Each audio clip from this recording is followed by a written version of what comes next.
What is up, everybody? Welcome to another episode of Limited Resources.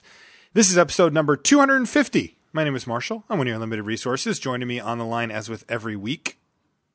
What was it I was supposed to say? Man, now I can't remember. I'll go with Brinoceros, Brian Wong. This episode might be Limited Resources, or it might be my fever dream. I don't know. I got my Genmaicha. Let's power through, Marshall. All right, buddy. Yeah, so Brian Wong's, he's feeling the onset of some type of illness. So if he gets a little wonky, we'll have to just put up with him. But he's being a trooper, coming on the show, putting out a little content for you guys. And it's going to be a fun one. It is the Magic 2015 Sunset Show. So these are have become quite popular among our listeners. They're a way for us to look back on a set as we start to bid it farewell. Next week, we're going to have Judge Joe Bono on to come and talk about rules and interactions for Khans of Tarkir. So looking forward to that as we start to ramp up for yet another set release here on LR.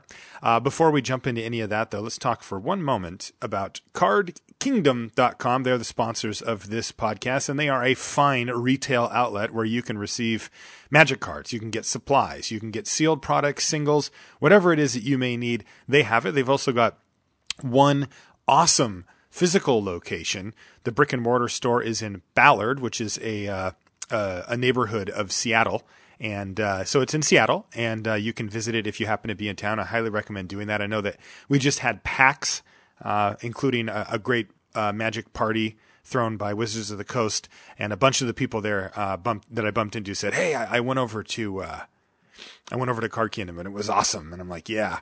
And they're building another one not that far away in Bellevue, Washington. That's going to be even bigger and maybe even better. I don't know. I'm going to wait and see. I'm going to go over there when they open it up and find out. But Card Kingdom always has good prices, quick shipping. Their buy prices are good, and they have a lot of awesome deals as well. Yeah, so last week we had some debate about customer service. You know, what type of policies should a company hold? There's no debate about the quality of Card Kingdom's customer service, though. Like the number of emails we've gotten from people saying how, you know, shocked they were that Card Kingdom went the extra mile for them when they needed them to. It's just absolutely great. So I could not recommend them higher for that reason alone. Just they will take care of you. Yeah, CardKingdom.com. Please do check them out. A couple of quick announcements here. A really exciting one. The Limited Resources clan on Magic Online. We crossed the 4,000 member threshold a couple of days ago. So that's pretty fantastic. I never ever thought that the clan would get that big.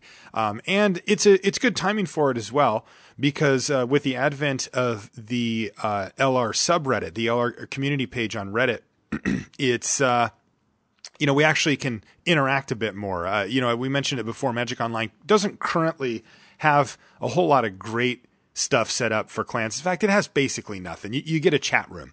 Now, in the future, I could see that changing, but where we're at right now, they got bigger fish to fry on Magic Online. So I think we're kind of in a holding pattern for clans, but that doesn't mean we can't do stuff. And if you go into the LRcast subreddit, you'll see that people will challenge each other. There's a guide on there that shows how to use your old draft decks, and you of course can do the Limited Resources cube for free as well. So great stuff. Thanks everybody for supporting the clan and for being in it. I think that's really awesome. Another quick thing, the One for One. The other podcast I started, it's a not magic podcast about, it's an interview series. I sit down with people that I find interesting and interview them. I actually had a chance to do the third episode. It is now live. You can find it at theoneforone.com. You can also find a link on lrcast.com. You can subscribe through iTunes or through whatever type of feed reader or podcast subscriber that you use, or you can just listen to it right on the site, or you can download it. I make it available in any way that you want to get it. I sat down with Andrew Bohr, who is a professional bartender, and he kind of gave us an interesting view into the world of bartending. He's a high-level bartender and gave us some really interesting stuff. Now, what I said before was that I was going to put the first 3 episodes of the One for One into the Limited Resources feed to kind of get it rolling. I've decided not to put the third one in. Being an adult discussion on an adult-themed podcast, there was some language on that episode. And I felt like putting it into the Limited Resources stream wouldn't really be appropriate. So I decided not to, and I'm just going to split them here as opposed to putting the fourth one randomly in the feed. So if you're interested in some more content, you can find it at theonefor1.com or any number of you can find it, like I said, on lrcast.com. And I'm going to keep doing those shows, and I certainly thank you for the feedback on those. We've got a listener email and a crack-a-pack to do before we dive into some of the sunset stuff here. Why don't we start with a listener email from Joe. He says, "My name is Joe. I recently started listening to your show. Around the same time, I started playing 8-4 drafts on Magic Online." Now, quick timeout. He's talking about, of course, the prize payout structure on Magic Online. For those uninitiated, there's 3 different draft structures that you can play. In an 8-4, where the first place player out of the 8 gets 8 booster packs, and the second place player gets 4, and third through 8th gets nothing. There's also 4-3-2-2, aka the Devil, where first place gets 4 packs, second place gets third, and then third and fourth each get 2 packs, and then fourth, fifth, sixth, and fifth, sixth, seven, and 8 get nothing. We don't play those because we did some math, and 8 plus 4 is 12, and 4 plus 3 plus 2 plus 2 is 11, and for some reason, Wizards of the Coast does not have that 12th pack represented in the 4-3-2-2s. And so we boycott them. I never play 4-3-2-2s. The third option, of course, is Swiss, which is paying out 1 booster pack per win. So if you go 3-0, you get 3, 2-1, you get 2, and 1-2, you get a booster pack. If you don't win any of your matches, then you get 0 booster packs. But you get to play all 3. It's not a single elimination like the other 2. I like playing those too. If you add it up, there's also 12 booster packs given up as prize support for those ones. So he says he's recently jumped up to playing the 8-4s. Previously, he'd only done the Swiss. Clearly, a good listener, as he stuck to Swiss and 8-4s, which is what we recommend on the show. He says, I started out making the finals around 75% of the time. Lately, I've been on a losing streak. I burned through all my prize packs, and I'm a bit discouraged about it. Do you guys have bad runs sometimes? And how do you try to deal with that sort of thing? He says, this is the first time I've ever tried to get better at Limited since I started playing Magic again. I've had some previous success winning a PTQ during my high school years, but I was never very good at Limited. I suppose I'm frustrated because I can't seem to pinpoint exactly what I did wrong. I don't like blaming my losses on luck alone. Anyway, keep up the good work. Joe. What do you got here, Brian? Well, I mean, the first thing you have to understand is when you play the 8-4 drafts, you're sitting down for a high variance experience. When you win, it feels like your packs just keep piling up, and when you lose, you can burn through them real fast. Because in a Swiss draft, you can at least get your 1 or 2 packs out, even if maybe the draft doesn't go your way. In 8-4s, you just get nothing, and you can just go right through them. So I mean, I go on runs, and I don't think like luck is predictable. And I think if you're playing soundly, there's no specific reason why you would like win a whole bunch and then lose a whole bunch or whatever. But it just kind of happens. That's just kind of the nature of the beast. How often are you actually going to win an 8-man draft? The chances are not that often. I mean, if you're just an absolute break-even player against all the other break-even players, you've got a 1 in 8 shot of winning, right? You'll win on average 1 out of the 8 drafts that you play, assuming that you don't have an edge either direction. Right. So, I mean, yeah, you're going to go through some lean times. You're going to go through some fat times. It just happens. And I guess the thing is you have to be able to weather that kind of storm if you're going to play like a high variance thing, and you can't let the monetary aspect of it really influence you. And if you don't want to pay for the 8-4 drafts, then you should play Swiss, which is totally fine. I know a lot of really good players that play Swiss exclusively just because they want to get the 3 matches in no matter what, play more Magic. You don't have that kind of variance. But, if you want to try to maybe turn a little profit or go infinite, as they say, 8-4s are kind of the way you have to go. But they can be tough. So, I mean, I've gone from, started out a format with 10 packs, won a whole bunch of 8-4s, got, 30, 40 packs, built up on my collection. And then maybe the next week I just burn through all of them and I'm left with nothing. And then, I get frustrated, kind of like Joe. I'm in that same situation where I've lost a whole bunch. Honestly, it's not easy to take. So what I usually do is I take like a couple of days off, maybe play a different game, maybe find something else to do for fun, for a little ways, just to clear my head, make sure I'm not going to go in with any kind of negative emotions, which I think are, damaging towards your play skill. And then come back fresh and, start building that collection back up again, come in with a good mindset. So, but I think you kind of have to understand is you're never as good as your good runs, and you're never as bad as your bad runs. Realistically, your true skill lies somewhere in between, and it's a good idea not to fool yourself into thinking this is how good I am or that's how bad I am. And when you're playing a high variance single elimination type of tournament, you really have to keep that level head. Yeah. I think a good example of this is the draft videos that I do, right? And a lot of people will say, oh, I love watching your draft videos, but man, you never lose in the first round. Like, how do you do it? Right. And the fact is, I just don't submit the videos when I lose in the first round, because not for any reason other than there's just not a whole lot there. Right. Like, sitting down, getting your popcorn, your sandwich, and your soda pop to watch a draft video, and then having the person just go, 0-2, sorry, see you guys next week, is not really a satisfying experience for the viewer. And it's just not a lot to learn from, right? So I only post the ones where I at least get to the second round so we get a chance to see what the deck does a little bit. But the fact is, I always feel a little weird about that, because I lose in the first round plenty. It happens to everybody. And I want to make sure that people understand that happens. And when you watch all the big pros do their draft videos, and if you notice that they seem to always be winning or doing well, and it's probably why they're not posting up their first round losses, just because maybe their bosses don't want them to or whatever. But the fact is, it does happen to all of us, and bad runs happen to all of us. I think that's something that, like, if you can really grasp that, it actually helps cope with it when it goes. Because to me, what it does, it changes my mentality into like a why me thing into a like, well, then it's a competition, right? Like, I'm going to use a poker analogy here. And it's so let's say, something fairly bad happens to me at the table, right? And I'm in the middle of a hand, and I flop a big hand, and I put in a bunch of money, and then the turn and the river just go the worst possible, right? This is exactly what I didn't want to happen. And now the person's indicating that they had what I didn't want them to have. And now the whole hand is just falling apart for me. But I pull myself together, and I make the fold, right? And I make the disciplined play, and I don't just say, well, if they got it, they got it, and put my money in and just pray. I actually, make a disciplined play and lay down my hand. And the way I think about that is that happens to everybody, right? That's going to happen to, like, I can look around the poker table at that moment and say it's going to happen to that guy, that lady, that guy, and just go down the line. And then what I'm really thinking about is, because in my mind, my first reaction is, why me? Right? I'm bummed. I'm like, why does this always happen to me? I had this great hand. Everything was going to go great. This was going to be my whole night. And now this happened to me. This sucks. And that's just obviously a not productive reaction to have. I can't help the reaction, but I can help what I do after that. And what I do is I make it into a competition.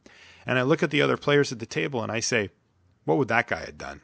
That guy would have lost his stack, then probably would have lost his mind and gone through 2 more buy-ins. What would that guy have done?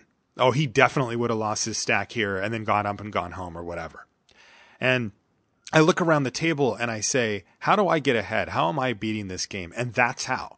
Because I don't lose my mind and I don't lose my stack, and I stay and I batten down the hatches and I get steel up and I go into battle mode, right? And I'm just like, no world, you will not defeat me in this way. I am stronger than this. I have a better mental game than this, and I know how these things work.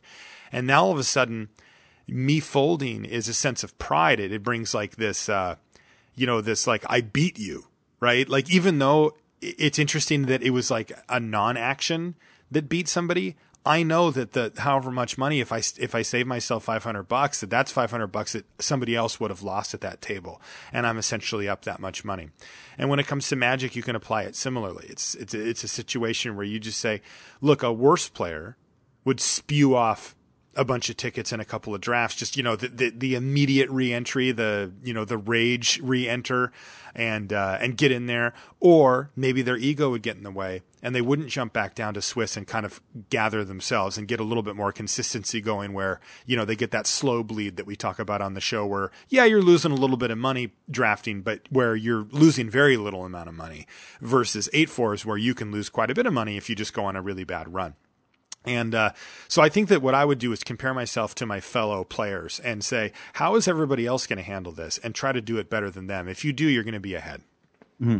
The other, the second part of his email, he's basically saying, like, how do you deal with not knowing what you did wrong? Just because sometimes you just have 2 games, right? And maybe you drafted a sweet deck, you thought it was really good, and you just like, maybe you had a couple of land light draws and you lost, or you got top decked on, or whatever happened, right?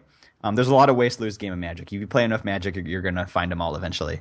So I mean, I think you just got to understand that just because you lost doesn't necessarily mean that your deck wasn't good or whatever. There might not be anything or any mistake you can find that says, oh, if I had just done this differently, I would have won. I mean, Magic isn't like that. If there was always a way for you to win, there would be players out there batting 1,000, and there's nobody out there doing that. The best players in the world can win, maybe 70% of their matches against a relatively strong field. So I mean, you're going to make the finals of an 8-4 draft like no more than half the time. That's really the best you can expect to do on any kind of long enough time scale.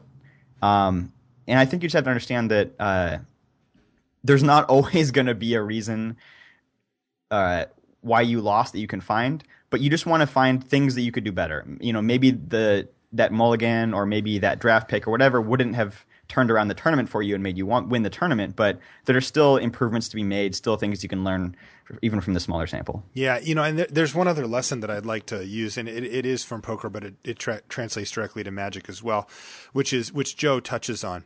He said in his email, "I don't like blaming my losses on luck alone." And I think that Joe's about ready for the next level. And the reason why I think that is because that is the correct mentality, right? That you can tell an inexperienced gamer, or frankly just a bad gamer, when they blame everything on luck all the time, right? When it's just like all they do is complain about how bad they ran and how they never drew enough lands and how their opponent always had it.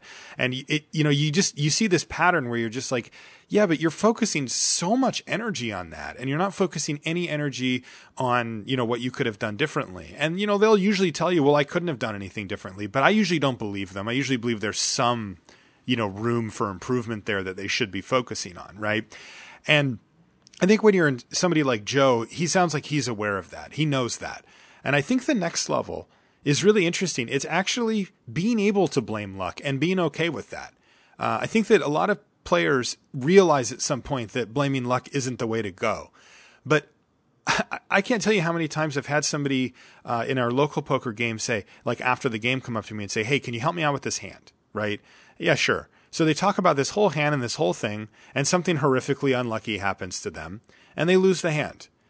And they're just like, well, I don't want to blame, it on luck, so what could I have done differently? And I have to stop and say, you got unlucky.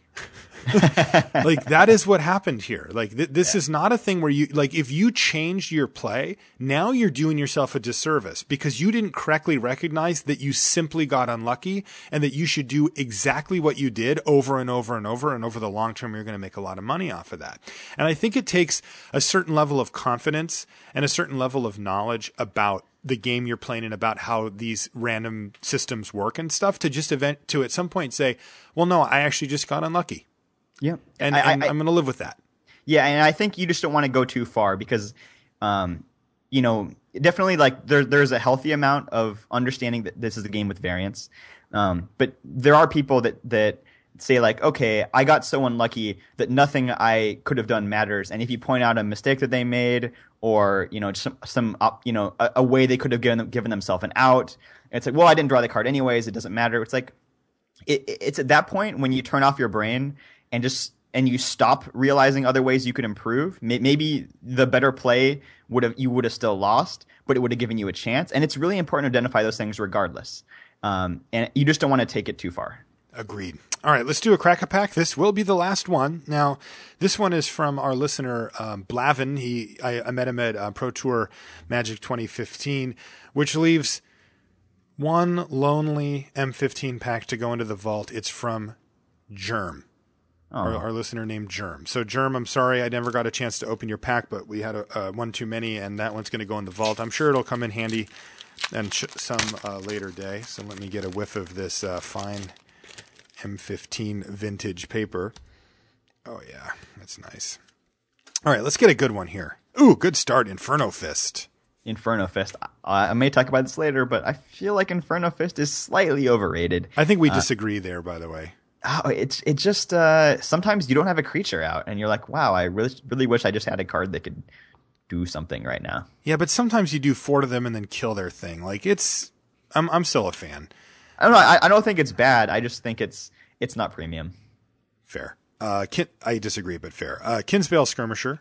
Yeah, we talked about this last week, but just a really solid 2-drop. Solid 2-drop. White deck. Yeah. Fugitive Wizard, no. No. Foundry Street Denizen, no. They're like little friends. They dance together, and they don't ever see play. No.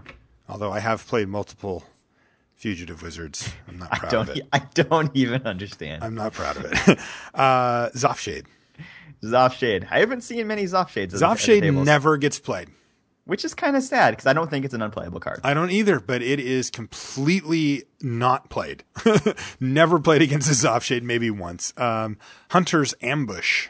No. No. None of these are even close to first pickable. Yeah, I kind of thought the Hunter's Ambush might have a place, and it kind of feels like it never did.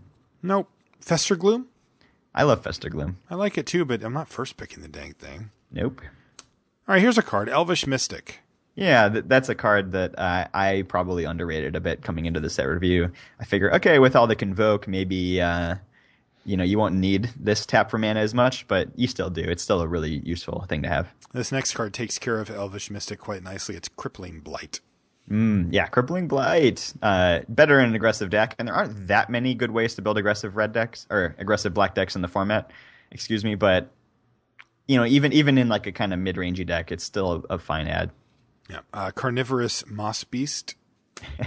I don't think I've had the misfortune of having to play one of these yet. I haven't either. No, never made the cut. There's a lot of playables in this format, it turns out.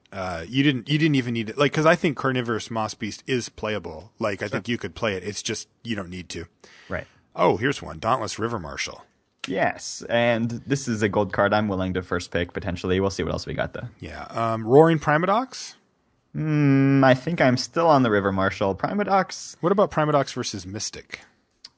Ooh, I would take the Mystic. I think in M13, was that the set with Primadox before? That the Primadox was a pretty sweet card. Where you could bounce blue stuff and bounce the Elvish Visionary. Yeah, and there was Garrick's Pack Leader or like some other like really cool cards to combo it with.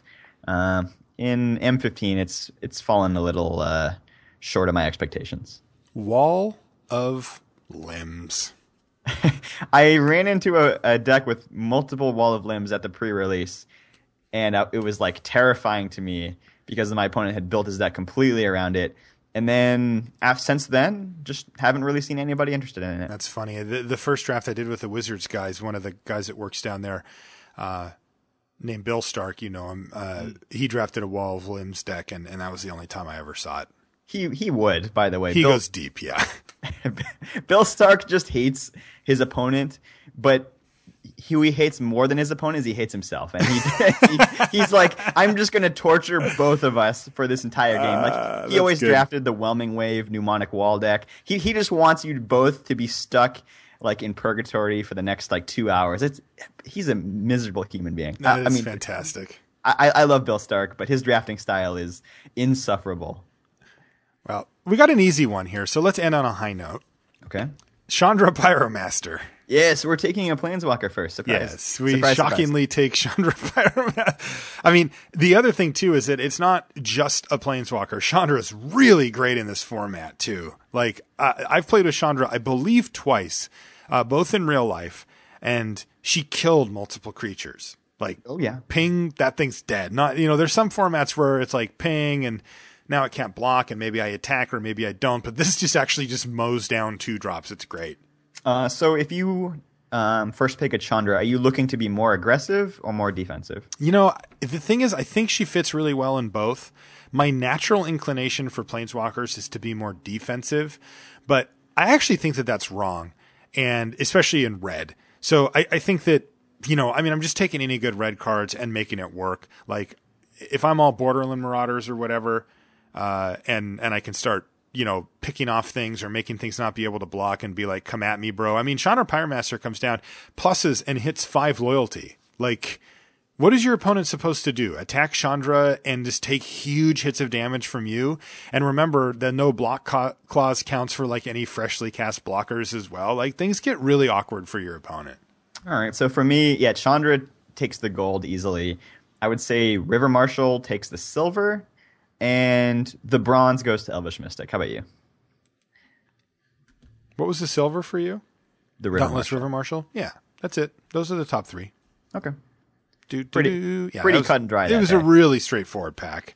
Yeah. And I'm fine with that. We got a lot to cover here, and we've done plenty of M15 Cracker packs, so picking up a Chandra, not too bad. So thanks for that, Blavin. Yeah, how lucky. Yeah. All right, so let's get down to business here, Brian. We've got a bunch of fun topics to cover here. For those of you that haven't been along for the ride for one of our Sunset shows before, think of this as, sort of putting the stamp on a format. We do the set review shows, which you've no doubt listened to if you're a listener of the show, where we look forward and we try to get you set as well as we can for the tournament season to come with this new limited format. On a Sunset show, we're doing the opposite. We're kind of looking back and thinking, well, what could we have learned from this? What things were we right about? What things were we wrong about? What were some of our interesting experiences we had with the format? And we highlight a bunch of the cards as well. So where should we start here, Brian? Where do you want to go? We can start off with a little review where we can actually look back at some of our grades and see, what did we get right? What did we get wrong? Could we, and what did we learn from them? I think that's the most important thing. Is not just say, okay, we were wrong, but try to figure out why. Okay, so where should we start? Underrated? Yeah, underrated. So I had a couple. I gave Raise the Alarm a C+, and Selfless Cathar a D+. And I think I just didn't value their benefit to convoke strategies enough. And I kind of thought that you would be playing, a few more cheap things than normal. But those are just 2 that really went well with Triplicate Spirits in general. Just a great thing to have down. And an early drop that would maintain value throughout the game. Right. And I had that. I had Raise the Alarm on my list as well. I gave it a C+. I think it's a B. I think it's just a first pickable high quality card in the format. And I mean, I don't know, for some reason, I think that we recognize the convoke thing and that it might be good for convoke, but for me at least, I don't think I quite put it all together. I didn't put together the fact that there was this and Triplicate Spirits to have 2 common token makers to go along with Sanctified Charge. I saw each of the pieces, but it just wasn't cohesive for me. It was kind of like in Standard last year, when we saw Supreme Verdict and Azorius Charm / Sphinx's Revelation plus what's it called, the Sphere. Mm-hmm. And Detention Sphere. Yep. And I knew that all of those cards were good, but I never kind of viewed them as well, there's a deck, right? That, yep. Until somebody made that deck and I'm like, oh, well, there's a deck. But it takes seeing those things in front of me to sort of solidify the idea that all of these are together. And now I see Triplicate Spirits, Raise the Alarm, Sanctified Charge, and then throw in any other thing that says Convoke on it. And I'm like, okay, there's a deck. And I had suspicions, but now that I know for sure, it definitely would bump the grade up. Yeah, for sure. Kind of in that same vein, Coral Barrier, I think I gave it a C.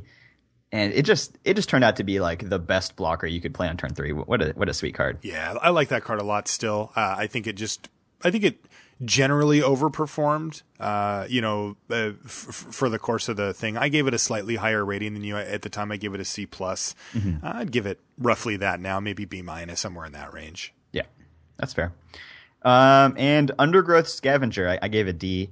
And I just didn't respect the graveyard strategy. And I actually took that strategy a few weeks to really take off. It's not obvious how powerful it actually is.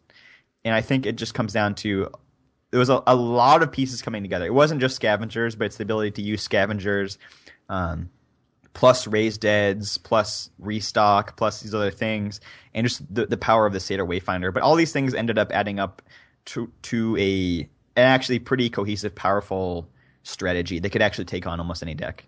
So where would you rate it? Because I gave it a D, but I kind of stand by that. In the sense that in the deck that wants it, it's quite good, but for the most part, you're going to draft it and not play it. Right. I mean, I kind of view myself as more of an optimist when I'm grading, where it's okay, is there going to be a deck, a reasonable deck, a deck that is not a corner case where this card would be good? And that was actually a mainstay of the format. It turned out to be like that was a very real strategy. Yeah. So I mean, I would more put it in the C range then. Okay, that's fair. I had a couple as well. One of them was Zathrid's Slyblade. I was a little down on it. I gave it a D plus. I thought, oh, maybe it'll make the cut, maybe it won't. It turns out it always makes the cut. I still don't consider it like a powerhouse, but the utility was definitely there. And I would give it a full letter grade up. I'd give it a C plus now, which is a big gap. That's no small shakes. Like the difference between D plus and C minus is kind of whatever, but the difference between D plus and C plus is a pretty big gap. Mm-hmm. Another one was Borderland Marauder, which I gave a C plus, which is, that's like playable plus, right? That's like basically never getting cut. I'd actually give it a B now. I take that card very, very highly. It fills this role that deck wants, and I would play as many Borderland Marauders as I could get my hands on. Yeah, it just fit in the perfect power and toughness range where it has 2 toughness so it can attack through all the tokens, and it has enough power to get through like research assistance and coral barriers. And with how much like cheap removal red has in the format at common, it just seemed like you could clear the way and just keep trucking your opponent. So yeah, really, really nice card. Yeah, and I mentioned it before, but I do find it hilarious when you play that on turn 2 and then the Rough Rider on turn 3, and you're like, oh right, they're the same card. Mm-hmm. What was the next? Oh, Cone of Flame. I gave it an A minus. Should have been an A. Right. Maybe an A plus. It's just, arguably the best card in the format. There's a couple maybe that are a little better, but Cone of Flame is just the nut and just amazing. Constricting Sliver, I gave a C plus. Recognized the power at the time, but also was a little concerned about the 6 mana. It turns out this format you would be able to cast 6 mana, and I'd give it a B or a B minus now. I think it's really powerful card, and it turned around a lot of games in the late part of the game for me. I already mentioned Raise the Alarm, and then one that we had a good discussion on, you and I, was Sungrace Pegasus, which I gave a D. I thought, well, you'll play it sometimes, and then other times you'll have better 2-drops and you wouldn't, and that wasn't the case. It was actually one of the better 2-drops in white, and I would give it a C plus now. Maybe even a B minus. I never would cut a Sungrace Pegasus from my deck, and I'd be happy to have, maybe not quite like on Borderland Marauder territory, but I'd play a bunch of them. So the Sungrace Pegasus, do you think that was was that due to the format, or do you think Sungrace Pegasus would be playable in most limited formats? That's actually the main question I've been asking myself, because I'm kind of telling myself that it's due to the format because it makes my misgrading feel a little better. But I don't know if that's actually the case, because now we've had, at least recently, we've had 2 iterations of similar cards like this. We had the Imp, Daggerdrome Imp or whatever it was called. Yep. And that card played a similar role. And I didn't really like that card, and I don't really like Sungrace Pegasus, but I respect them. Because basically they can go toe-to-toe with a 2/2 and keep up. And they also make great targets for any type of creature augmentation, which is something that does pop up more often than it used to in Limited. There's plenty of auras and equipment floating around in your average set these days, and makes those better. So I'm definitely on the path I'm walking on now, is that they're just better, right? They're just better than I give them credit for. And I think that like substituting, like if I think about it as roughly a Grizzly Bears with a little bit of upside, which it's not, right? It's 1 power. It's a big difference, but it does feel like that when you play it. Then it definitely bumps it up into the CC plus range. And again, I thought that there would be decks where you didn't want this. I thought that if you had enough 2s, you would just be like, oh, I don't have to run my Sungrace Pegasus. But that was wrong. Like you want these. Yeah, Lifelink is a really underrated ability, because you look at this card, it's a 1/2, doesn't block very well, but you actually don't need to block as much if you're just gaining life every turn. Right. It actually negates one of their creatures, kind of. Yeah. So cards that we overrated. I overrated both Peel from Reality and Void Snare. I gave them a B and a C minus respectively. I'd bump them both down almost an entire grade. I think it's just, I think I was just so high on bounce leaving Theros block that it kind of overwhelmed my senses a little bit. You don't really need bounce in M15 for the most part. I mean, maybe as a sideboard against some decks, but it's not just a must-have mechanic. That's funny. I do not agree with that. I think that the Void Snare thing, it was a little better than I thought it was going to be. I gave it a C minus. I'd probably just stick it at C- still. Like, it's not a card that I'm excited to play, but Peel from Reality is. I gave it a B-, and I wouldn't change that grade. I still think it's a B-. The ability to fully interact with a creature for only 2 mana, conditional, I get it, but man, it hoses so many strategies that people go, especially the high variance ones, the Spectre Wards or the Mark by Honor, or, any of those type of things, the Ensoul Artifact strategy. It destroys all of those. If you're ahead on the board, you're pretty happy to have Appeal from Reality. Usually you can synergize it with things like Frostlinks pretty nicely as well. I would routinely take them fairly highly and play, 2 of them. And I was always happy with them. I never felt like, oh, this isn't really holding up its end of the bargain. I always thought like, no, this is like, thank God I have this. Yeah, maybe it just came down to how my style of play it could be differed from yours. Because Void Snare didn't. Like, I would play Void Snare only rarely. Right. Blood Host, I gave a C+. It seems cool, but it's just worse than 2 black common 5-drops. And when you're an uncommon in the same colors, that's just death. Yeah, I agree. I gave it the same grade that you did, and it's weird. I remember giving it like a faith grade, right? I was like, every time I see cards that have abilities of being able to sack other creatures and then give you some random upside, they've always been good, and this one just didn't quite live up. Right. All the Paragons, I feel like I would move all the Paragons down like a half a grade or a full grade, depending. I put most of them in the B range, and I think it just came down to there wasn't really a lot of incentive to draft monocolored decks or near monocolored decks in the format. And the Paragons in and of themselves were not enough incentive, and there also was no other cards for them to piggyback off of. So most of my decks ended up, very split between 2 colors, and at that point, none of the Paragons are really that exciting. They can be playable, but not great. And I think that's where I'd come down, is most of them in the C range, except for maybe the white one, because it's synergizing with tokens. Okay. Yeah, that makes sense. And Inferno Fist, I mentioned it earlier, I gave it a B. I would move it down just a little bit, maybe to like a B-, but I just think that it's a little bit vulnerable, more so than most removal spells, because your opponent can interact with them a little bit better. And just, sometimes I just wouldn't have an early drop creature, and maybe it's, the type of deck I was building or whatnot, but they just opened up more potential bad hands than like a card like Lightning Strike. It doesn't sniff Lightning Strike, and I think that's a big deal. Okay. Yeah, I had Inferno Fist at B- when we originally rated it, and I would keep it there. Like, I still take it very highly. I think it's really powerful. Like, even the conditional nature of it, like, I'm usually running 17, 18 creatures. Most of them are 2-drops. Like, I'm just not that worried about finding a target for it. It's pretty tough to play around. Like, they got to do something. I mean, I still think it's a good card. I just don't love it. Yeah. One of them that I overrated a little bit was Child of Night. I mean, that's the kind of card that I generally just think is good, right? Like, it's 2-powered 2-drop with a relevant ability on lifelink, but it turns out the 1 toughness was really a knock.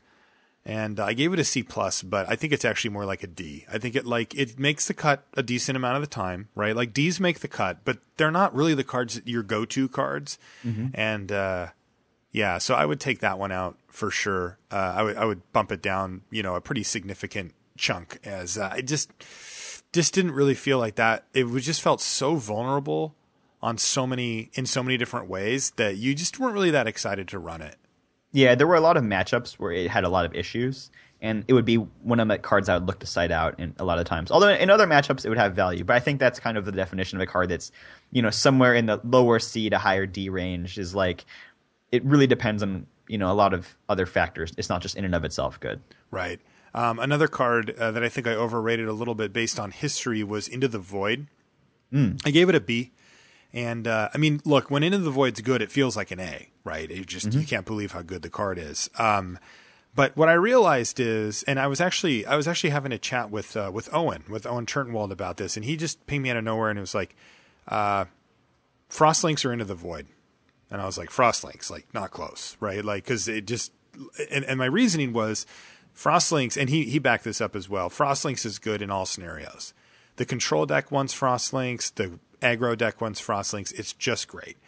Into the Void is really good in an aggro deck. It is almost insurmountable. That card can do things that other cards in the format just can't.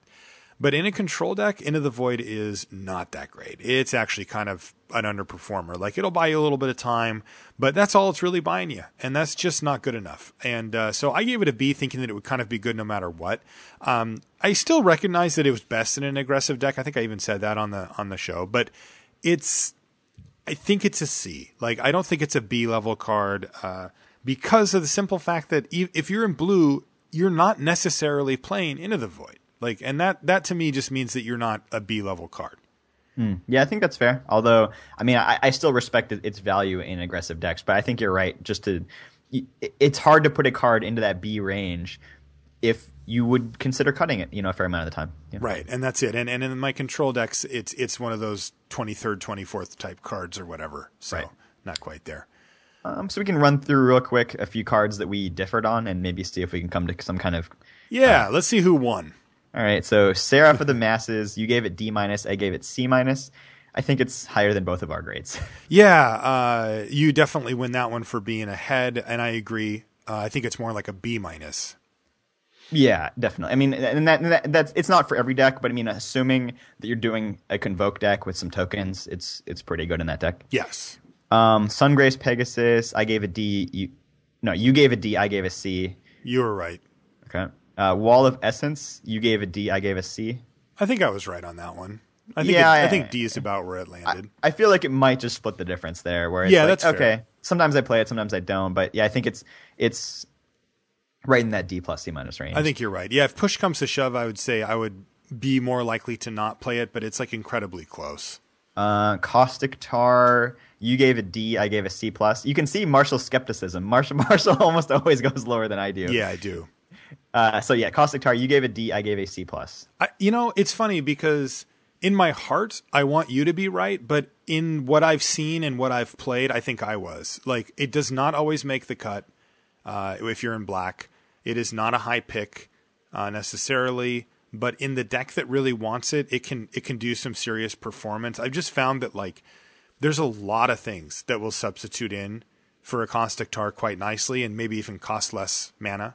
Yeah. So I think that like if I look at it honestly, I think it is a D. I think it's a card that sometimes makes a cut but doesn't always, and it can be pretty good. Like it can certainly fill a role, but I'd give it a D.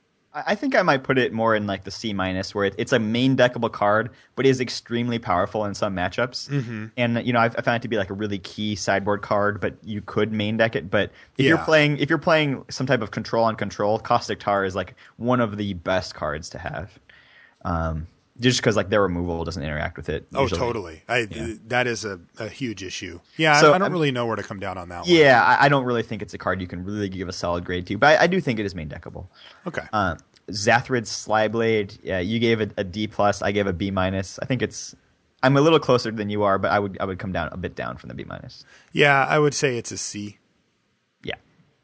Yeah, C or C plus, somewhere around there. Probably like a C. Yeah. Elvish Mystic, you gave a B minus, I gave a C minus. You're right. Like I just overemphasized the presence of Convoke when I was filling out my grades. I think I just thought like, okay, like even like something as lame as Soulmender can kind of jump in and do the job half the time, but in reality, there's all sorts of things you want to cast, and you're just happy to have any type of cheap creatures in your deck in a Convoke strategy.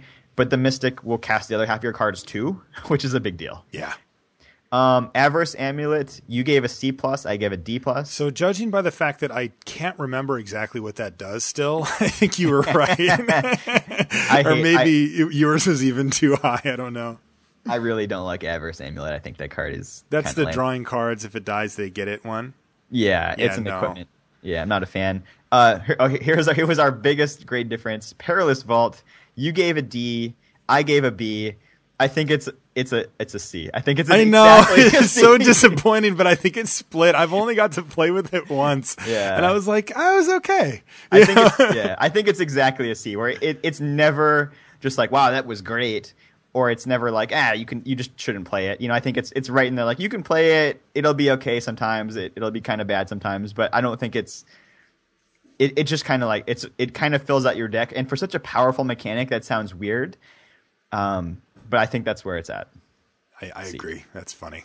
That's really funny. They ended up being in the middle. All right, so let's take a look at some of our.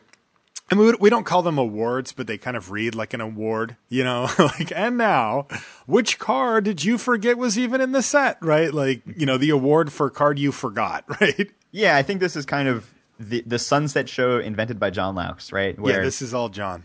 Yeah, and we like to do these questions for every set.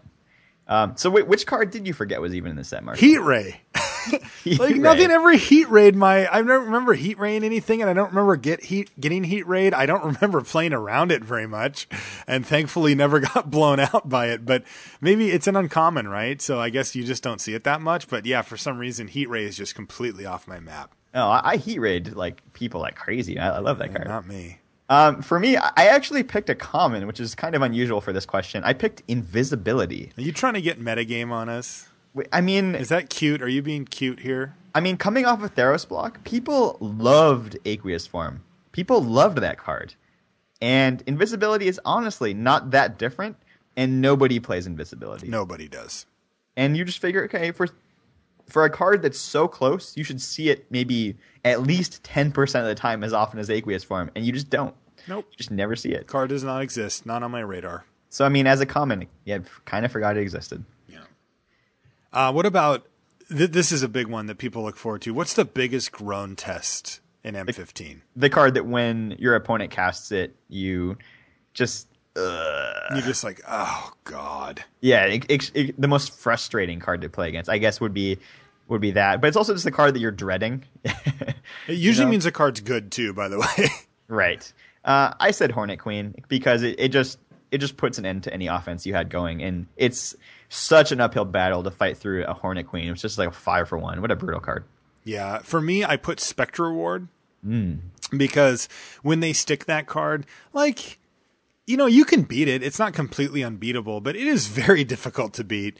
And you always, at least in my mind, I always go through these machinations where I'm like, well, if I, no, that doesn't work. But what if I draw, no, and I think about every out I have and none of them work. None of them can, that thing's just simply staying on the board forever and there's nothing I can do about it. Yeah, and I think that's tough. Yeah, I think the Spectre Ward kind of fits that to it, the thing to a T, because a lot of times they cast it and you kind of realize that you can't win, but it's going to take 5 turns for you to lose, which is really frustrating. Yes. Because you actually have to sit there and just take it. Yes. I've got a couple of honorable mentions as well. Okay. Cone of Flame. Yeah, that's a bad one. How many times have you had a delightful curve out in the first 3 to 4 turns of the game? Felt great with a backup removal spell in your hand, and you're ahead on the board and ahead on life, and life is grand. And then they go tap, tap, tap, tap, tap, and you're like, no, and then your board's gone. Yeah, about as many times as my opponents have cast Cone of Flame. Right. If you don't groan when that happens, then you need to get outside a little more because you're not a human anymore. That is just the worst. Mm-hmm. And then the other one that I had was in Soul Artifact. It doesn't happen that much and whatever, but when it does, it's oh God, they play the Ornithopter. I did another one of those videos, Brian, the drafting with limited information, and it's up now, one of the 30-minute ones that we edit and do all the voiceover and stuff. And yeah, opponent got me. Turn 0, Ornithopter, turn 2 in Soul, and he went 5, 10, 15, 20, and I was dead. And I had a sweet curve out too, and I definitely groaned on that one. See, I kind of don't have that reaction to in Soul because I think, all right, maybe you'll beat me this game, but you will not beat me 2 games out of 30. The math is with me, and besides that, I'm going to bring in these sideboard cards like Solemn Offering and just annihilate you when you try it again. Yeah, look, I had those same thoughts, but that didn't stop me from just being really? I went 2, 3, 4. I went Marauder into Guy. I was going to just stomp some face, and instead I just died. That sucks. What crappy card, Brian, do you seem to find yourself playing? I think this might actually be my favorite question in this review. It's a good one. For me, it's Miner's Bane. Mine's actually similar. I just found it to fit that Lava Axe slot in my deck, but it's a Lava Axe that can sometimes block. But Miner's Bane is cool. Like you can just eight trample damage on your opponent. Like it does a sizable chunk to their life total. Oh yeah, and miners hate it. Mine is a Glacial Crasher, which is basically Miner's Bane. I never cast that card. You actually cast that a reasonable amount of time? Oh yeah, Glacial Crasher. Yeah. Oh yeah, totally. Yeah, I'm in blue-red like fairly frequently, and that guy's a fine 6. Like, it's your 22nd card, but it's decent. Yeah. No, I mean, it's almost a Vulpine Goliath, and we all know how good that card was. Yeah, there you go. What card have you played with, but you're still not quite sure about? It's definitely Hammerhand, and it's just because I get so many positive Hammerhand reviews, and I just don't know if I'm doing it wrong. But every time I cast it, I'm pretty underwhelmed, and I never feel like, oh, I totally won that game because of Hammerhand. It just kind of does stuff for me. I just haven't been that impressed, but Don't I believe want the it, hype. I want it to work, but why doesn't it work for me? Don't do it, man. I know you know what's happening. It's best case scenario mentality being brought right to your doorstep. That's what's happening. People win with it. They don't pay attention when they lose with it or when it just is marginal effect on the board. Right? Like, throw the quadrant theory at this thing, right? Like, when you're behind, Hammerhand sucks. And nobody recognizes that. And, it's like, so when they blow somebody out, which I've seen and done, and it does have a high upside, then they're just like, wow, Hammerhand's the best, only 1 mana, it won me this game. But when they lose with it in their hand, or when they cast it for almost no effect and essentially just discard a card, they're not going to come running to you like, let's balance out my opinion. That's not how that works. So I think the card's just reasonable. But I mean, I kind of thought the Hammerhand would be like great half the time and bad half the time, and I just never had the great experience despite playing Hammerhand, 6+ times. I just never had the Hammerhand blowout, and I'm willing to draft very aggressive decks. It just didn't really ever seem to pan out for me. BDM said that he liked it a lot when he could recur it with like invasive species. That's a nice little combo right there. Ooh, that is spicy. Yeah. For me, it was Void Snare. I've played with it a decent amount, and I've had reasonable success, and then also just found that it was woefully inadequate. Just like, this is just not doing what I want it to do. And I just still can't quite figure out, like, because I've seen pro Magic players, play 3 copies of it in their deck, like at the GP. And I'm just like, wow, like, this person's like completely all in on Void Snare. Maybe I'm doing it wrong, because I try to avoid the card, generally speaking. So that's my card I played with, but still not sure about. Very similar to Hammerhand in a lot of ways. Yeah, it is. I'm just not a fan. Yeah. What card were you happiest to see on the other side of the table? For me, it was definitely Marked by Honor. I feel yeah, that's a good one. I feel like I blew out so many Marked by Honors over the course of the format, in either in that game or in future games when I was able to side in, Pillar of Light or some kind of bounce spell, or just, keep up mana and kill their creature in response. But I never really felt like I was losing to it, and I felt like I was beating it a lot. So that was definitely the card. I like that answer, because it costs 4 mana, right? It's a big commitment from your opponent, and when you do blow them out, it's a big blowout. Right. For me, it was Hot Soup. Just never cared about that card. I was always just happy to see somebody dump all that extra mana into their stupid Hot Soup, where if we were racing, it didn't really matter. It made their creature like arguably a worse blocker. Like that card has just never beaten me. Like, I've never had soup poured on my head. I've only poured it on theirs. Oh, I have lost to Hot Soup a lot, and I'm just like, man, why did they make the soup so hot? It's too hot to eat. What card did you really like, but feel like it just needed to be in a different block? Well, for me, the answer is definitely Roaring Primodox, because I've got a good example. Because the card was in a different block, and it was sweet. And in this, it was very underwhelming. So poor the Primodox. I feel bad for it. I want it to be in a set where it can be enjoyed again. I liked the one that I picked out for this was a Wall of Limbs. Like, that card, I find it fascinating. Right? Like, that is a card that, like the whole Bill Stark thing that you mentioned a minute ago, like, I want to be that sometimes and just be like, I'm only winning with this. But I never could. And I just feel like maybe there's another set for it. Maybe there just isn't one. But I'd like to see that set. Wall of Limbs looks like a card that would be a fun sort of build around me type card, but never really came together for me in M15. I mean, I just think if you can stay alive to gain life 20 different times, you can probably find a more reliable win condition than one that requires you to keep 7 mana up at all times. Yeah, this disappoints me. Yeah, it's really not very good. If you could summarize the set in one sentence, what would it be? Kind of paint by numbers. I think that they just went through and just kind of filled out, okay, we need an aggressive red 2-drop, we need a green naturalize effect. Let's just pick naturalize, and we need a big blue finisher, and they okay, Stormtide Leviathan, and that's kind of how core sets are meant to be. I didn't really feel like they did anything too innovative, and it really felt like the 2-color archetypes that they were putting together were mostly familiar. There wasn't really a whole lot of new exciting stuff. Yeah, mine was similar, actually. It was pick 2 colors, go. Yeah. I just felt like you sort of just picked your colors and drafted them. And yeah, you mentioned it, but I mean, this is kind of par for the course for core sets. This is what core sets are all about. We can't really be too critical about anything as far as it goes. But yeah, it felt a little I wasn't really being pushed in any directions or anything like that. Yeah. So what was the best archetype in the format, in your opinion? I think it was white-green Convoke. I think that was just the most straightforward, powerful mechanic that was in the set was Convoke, and white and green gave you the best tools to take advantage of them. It had removal, it had finishers, it had a solid curve, it had a good backup plan, it had a broken starts that other decks couldn't do. I just think it had it all. Yeah, it was a sweet deck. I picked white-red aggro, and I mean, obviously, it was very difficult to get a prototypical white-red aggro deck in the format because both of those colors were so popular. But if they ever came together, the deck just felt oppressive. It was so hard to stop them. They could just do so many efficient things.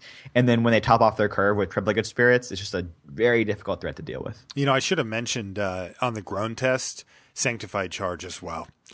Your opponent has a bunch of stupid tiny creatures that don't really matter. They play their 5th land and attack with all of them, and you're just now you've got this unsolvable problem. Right. There are no good blocks. There are maximized blocks that put you at a huge deficit, right? And it's just ugh. Once I see that person play that land pre-combat and then just go attack with everything, it's they're telegraphing it, but it doesn't matter. They could just lay it on the table. And even if you, because I know what you have, but it doesn't make it easier for me, right? It's I still have these horrible blocks to line up. Yeah, I think that kind of could be a new question, but what's the hardest card to play around? And definitely Sanctified Charge fits that.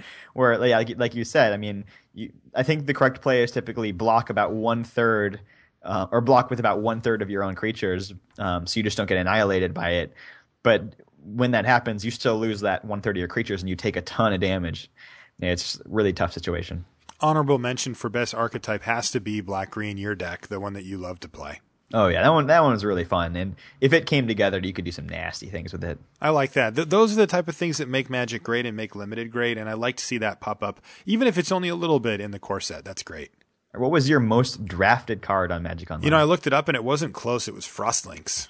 I don't think I passed one of those. Not surprised, considering it's the closest thing we've had to Manowar in a while. Yeah, and I think the card fits in the format quite nicely. I think it's a little underdrafted just because people were down on blue for a while, and this perfect storm ended up leading me to have the most Frostlinks. All right, so I sell my commons, so it's very hard for me to track this type of thing. But if I had to bet, I would bet on Typhoid Rats. Ah, Shields Up. Yeah, which is a card that I'm willing to put as many as 3 copies of in basically any black deck, and I would pick them relatively highly. I just love a 1-drop that maintains value throughout the game. Yeah, that's nice. Mm-hmm. What was your pet deck, your favorite archetype? It was the Graveyard deck, no doubt about it. For sure. Especially after playing it for 3 days straight at the Grand Prix in our practice and in the tournament itself. I just felt like I gained a whole mastery of the archetype, and it was really fun. And then went online and drafted it a few times too. It was a really fun deck to play, and one of the best graveyard decks we've had in Limited in since probably the Innistrad. My favorite was a deck that I actually like to draft in Cube, and there was a decent version of it available, was Blue-Black Tempo.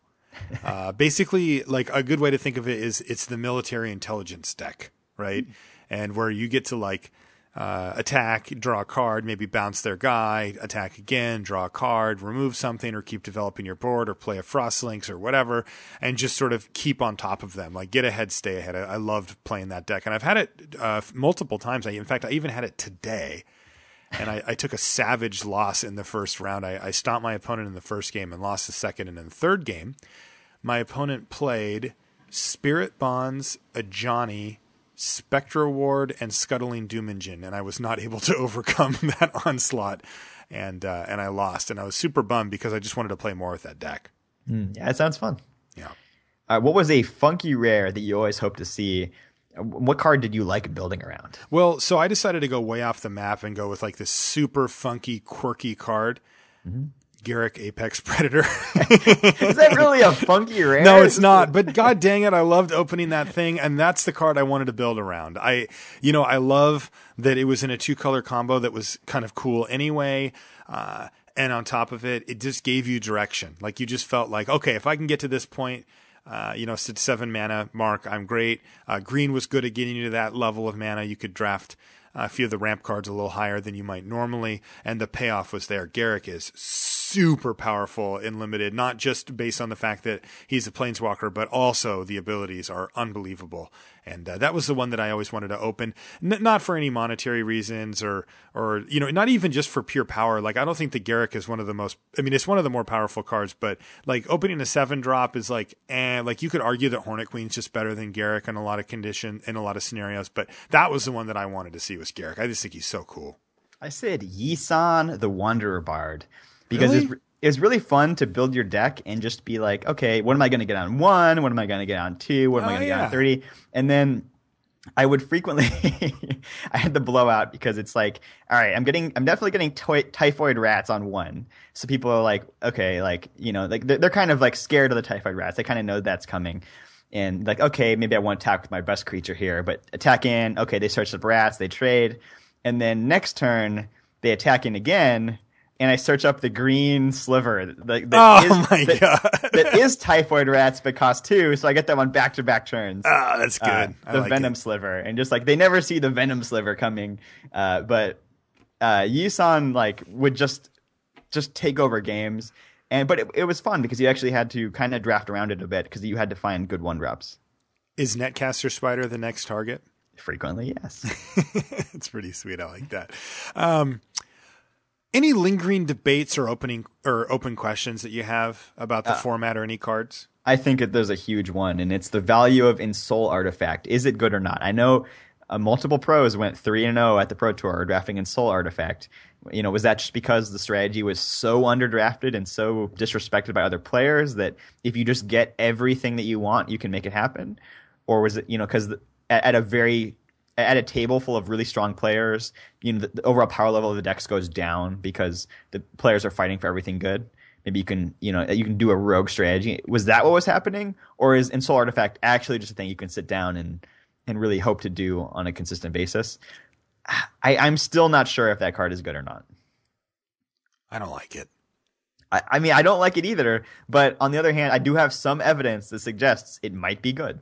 Yeah, that's true, and I respect the power. I do. Getting that thing on a Darksteel Citadel, that's tough to deal with. That is a nice little 2-card combo that doesn't ask too much of you, and can hit really hard. And I do respect that. I just feel like you're taking risk on 2 different axes. The first one is during the draft, where you do have to dedicate some picks, right? Like, you've got to pick up that Darksteel Citadel or the Ensoul. If you just get all of it shipped to you super late, then fine. That's great. That just doesn't normally happen like that. You need to, at some point, commit a bit to it. Maybe you're not first picking these things, but you do need to take picks that might be over something playable. Because if you don't get them back, then your deck doesn't work at all. And then on top of it, you're taking risks during the game itself. You're playing a high variance strategy. I mean, if your creature gets bounced, or if they bring in some artifact destruction or whatever, like, things can go pretty lopsided for you pretty quickly. So what was did you have one? Lingering debate? Not really, no. Okay. What were the most overrated cards? I said Black Cat. I just don't think it's good. Like, if you get to the stage in the game where your opponent doesn't have any cards in their hand, it's just like the worst thing to draw. And I don't like 2-drops that are just terrible draws. Yeah, that makes sense. What was the most overrated? I don't know. I can't really think of I couldn't really think of a card that was like people just loved. One that I definitely think fits the bill was Mark by Honor. I think that people did play that a little, like they got a little too excited about Mark by Honor, and would play it, you know, like pick it pretty highly, never not play it, that kind of thing. And I always kind of rubbed me the wrong way. Okay, on the flip side, what were the most underrated cards? I had Borderland Marauder. I just think when we came into the format, people just hadn't quite figured out, including us, you know, yet that 2 toughness was super, super, super important for your 2-drop. And you know, I mean, there would be discussions about like, well, you know, maybe it's Altac Bloodseeker, or, you know, Torch Fiend might be better in this format, you know, and it was like, no. Like we figured out after a while that it was all Borderland Marauder all the time. I said Shaman of Spring because I still think that card is underrated. It's a really good card. I just you know, it powers you through that middle stage of the game, and you can do a lot of good stuff with it, with invasive species or whatever. I think people are underrating it. And you see that card like 7th, 8th all the time. Yeah, oh, totally. Yeah, no, people don't play that card as much as I thought they would. All right, here's kind of a weird question. Was there a card that you thought would be begrudgingly playable, but turned out to be actually eminently playable? The one I had was Belligerent Sliver. Mm-hmm. And I wouldn't call it eminently playable. I would call it playable, right? Okay. Like it's a card that like I thought was like, you probably don't want to, but I ended up running it most of the time, and it did a decent impression of a Krankos Enforcer, and I was fine with it. Yeah, I had 2. I had a Research Assistant and Rotfeaster Maggot, and I kind of like tabbed them both in the set review as cards like, this is gonna like overperform, and I'm already pegging it as an overperformer. And then it kind of like overperformed my estimation of overperforming. It overshot your right. investment. You know, because I had like, okay, it doesn't look that good, but it's going to be better, and it was even better than that. So I really enjoy both of those cards. Yeah, and those are two cards that I just love in the format as well. All right, what were some of the best, coolest interactions or synergies? You know, there were some interesting ones out there.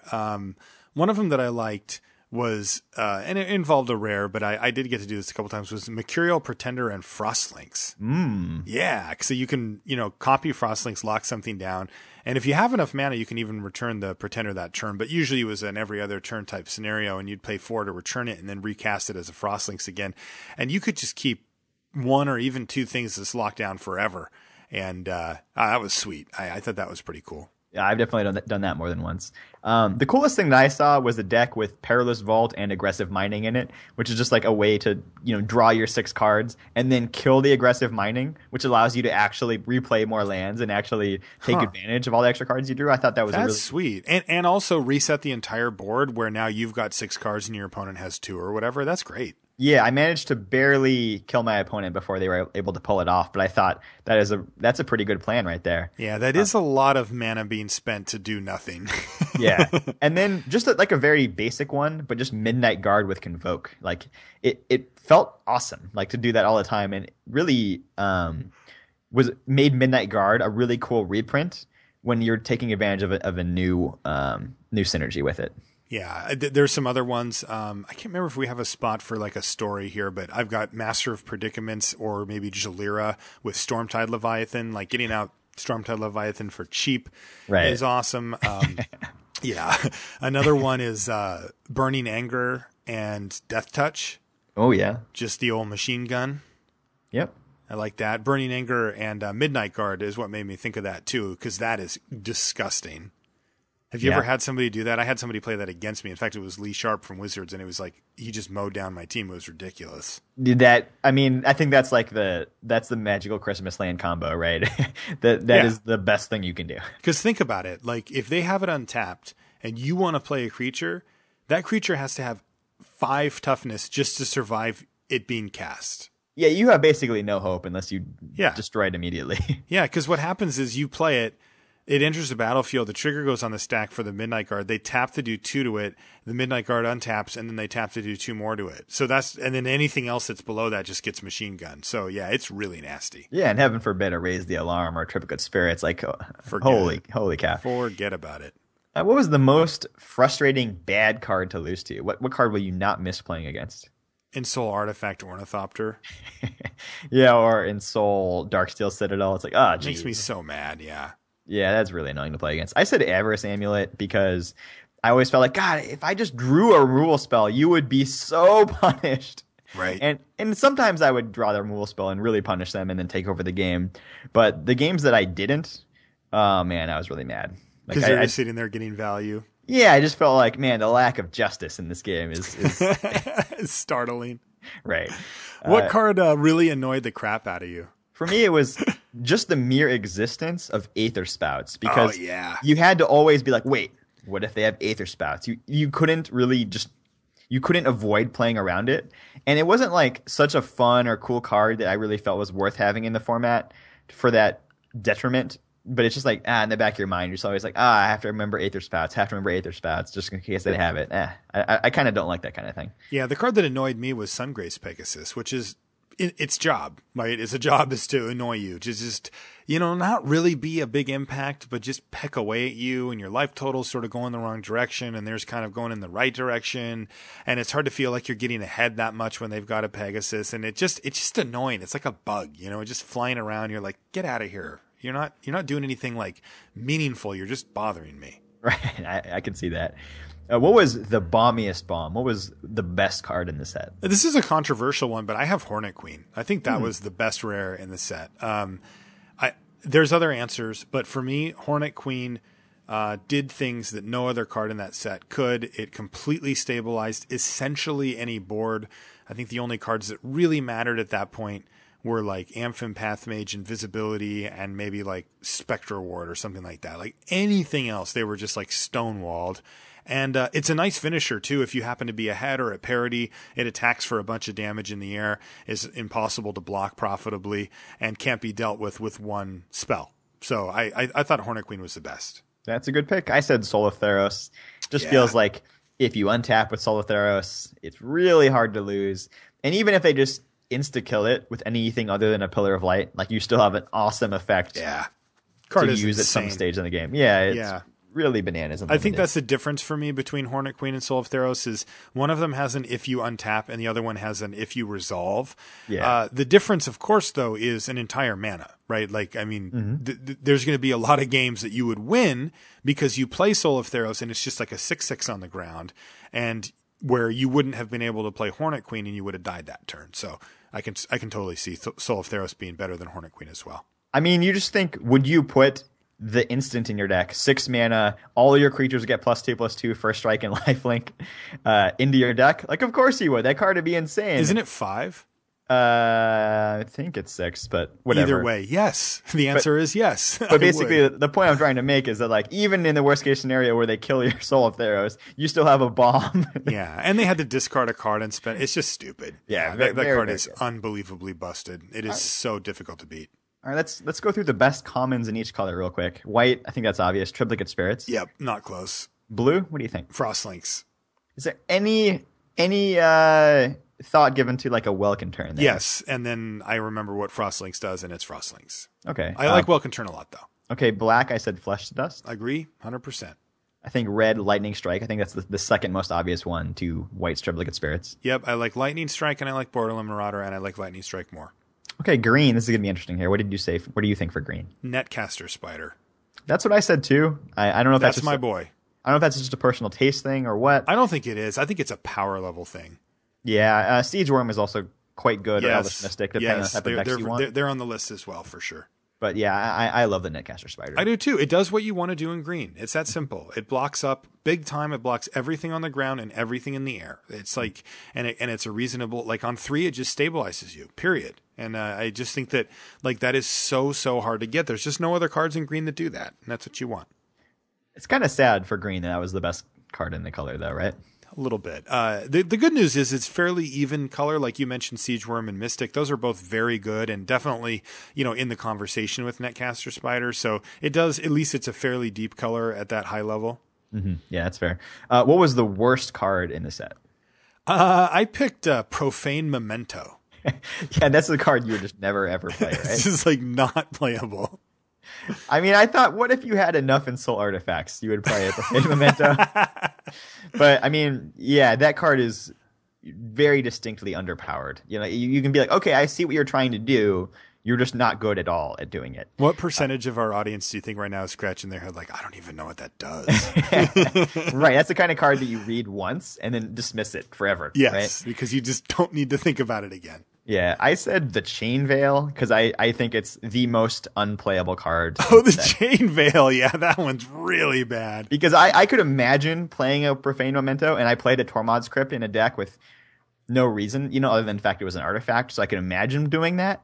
But the Chain Veil costs 4 and hurts you every turn, almost automatically. I just can't ever imagine playing the Chain Veil. Yeah, Chain Veil is an abysmal card. What card was most begrudgingly playable for you? I said Statute of Denial. I really just don't like 4-mana counterspells that don't have something really cool tacked onto them. And I don't really think that conditional looting ability is that. But most of the time when I played it, I was not disappointed. Yeah, that card creeped up on me a little bit. The one I picked was Oppressive Raise. Like, it really didn't do everything that you wanted it to do, but it would creep its way into the deck here and there where it's like, well, I got to have something to do, to disrupt my opponent, and this does that. Or I've got one Heliod's Pilgrim that has better targets, but I want a backup target. Mm-hmm. And it would always just sort of like, I'd end up running one here and there, where I'd rather just not. Yeah, I think that's fair. And in M15, that card was better than it was in Theros. Right. In my opinion, anyways. What was the most often 24th card, where it would be like the last card you would cut from your deck? I put Negate. Negate is like a card that I don't mind main decking, but don't really want to. And so it would always end up being like, oh, it's still probably good. And I'm not doing a whole lot to stop my opponent's stuff. And so I'll keep it. And then it would just be like, if I'm going to run these military intelligence, I need more creatures, so I can't cut a creature, and Negate's out. Yeah, that's a good choice. I said Nimbus of the Isles. What? Which you is cut that guy?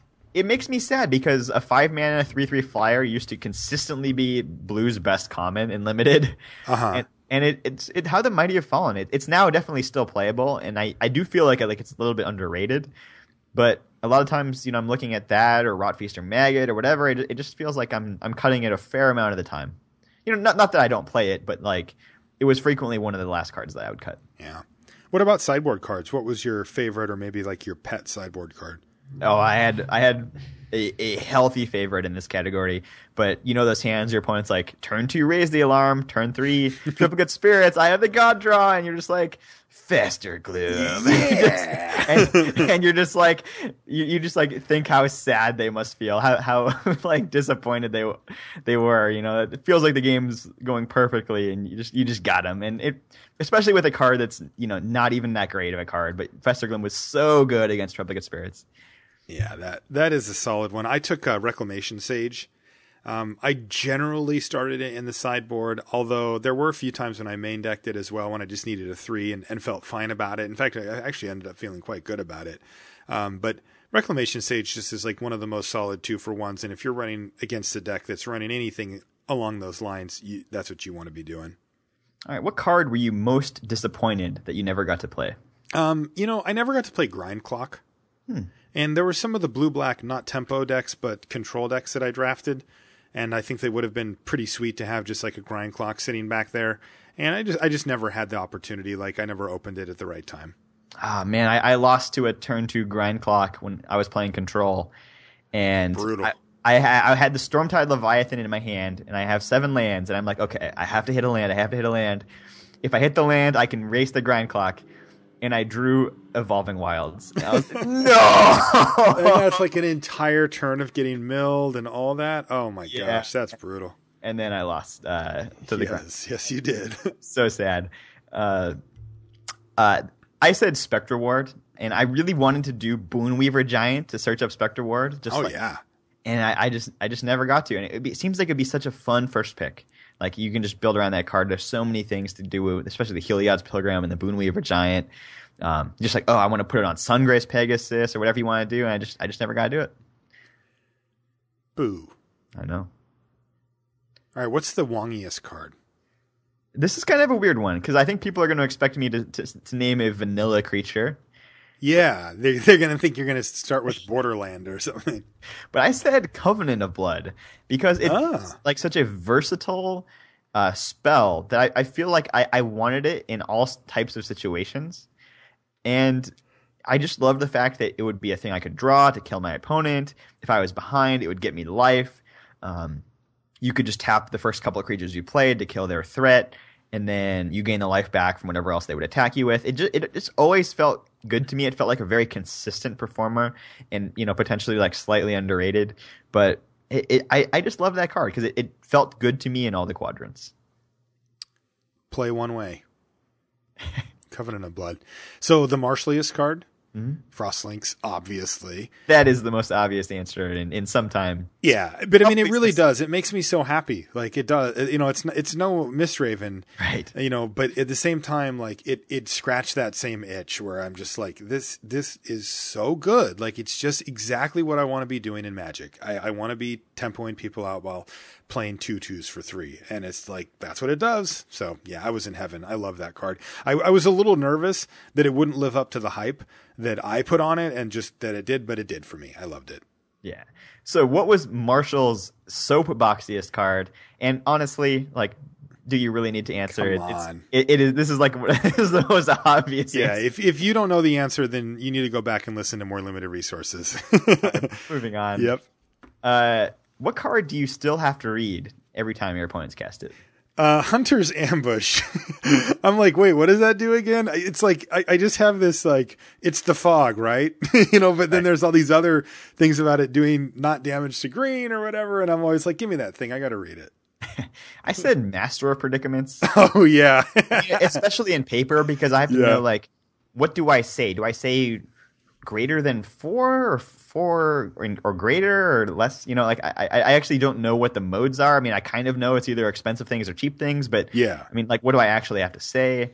I mean, I know what it's doing, but I just don't know the specifics of it, I guess. I'm totally on board. I've played that card multiple times because I tended to draft blue, I think, more than most, and so I'd pick them up and always have to be like, what do I do again?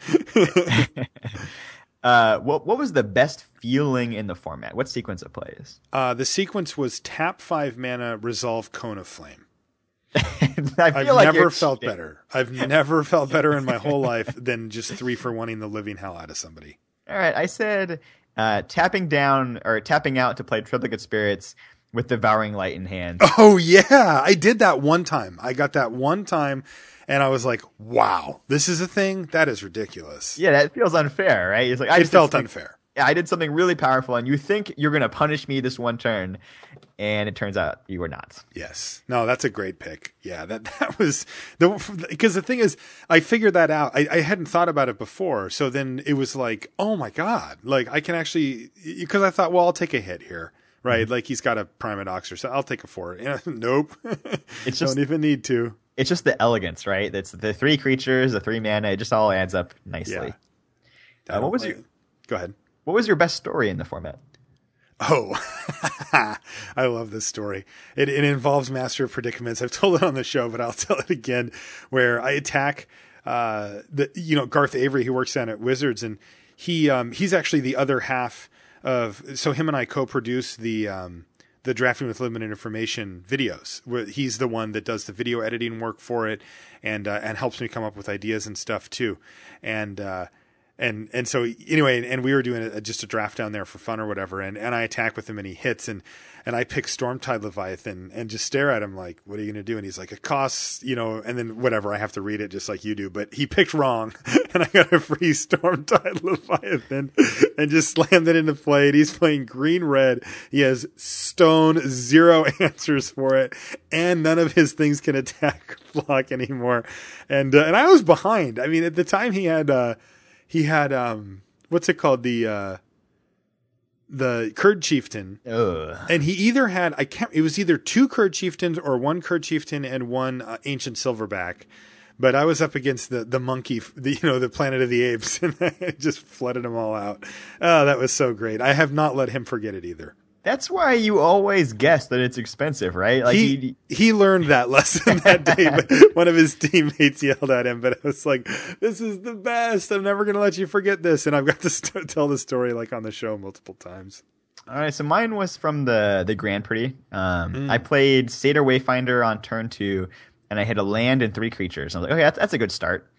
And then on my 3rd turn, I attack with the Wayfinder, and my opponent snap blocks with Sunblade Elf with no planes in play, just like instantly trading off the Wayfinder for the Sunblade, which I thought was like a very bizarre play. That is ridiculous. And I'm like, okay, like that's nice, I guess.